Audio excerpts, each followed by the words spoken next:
So see, basically, we can build a highly capable model, a scalable orchestration layer, a sophisticated memory system, and a perfectly tuned tool ecosystem.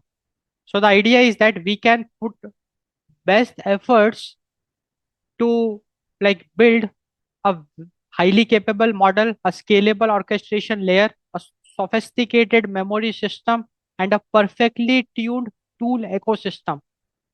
And despite of making everything perfect, we can still fail.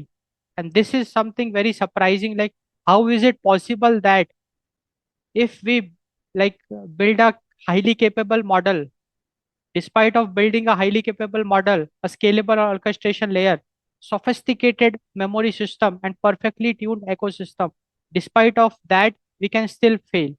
So what's the reason for that? How is it possible? So the main reason for this is the adoption. So adoption means whether the user will adopt that product or not.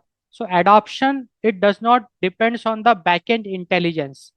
See, backend intelligence, it has a role to play, but for adoption, user experience is more important.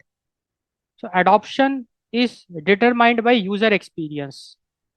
So the moral of the story is that even the powerful agent systems, they get failed if user experience is not taken seriously.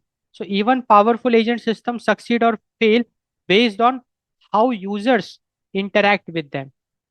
So now we got a very clear understanding about the importance of user experience, because ultimately users will be using that agentic AI system, and if the user experience is good, they will adapt it.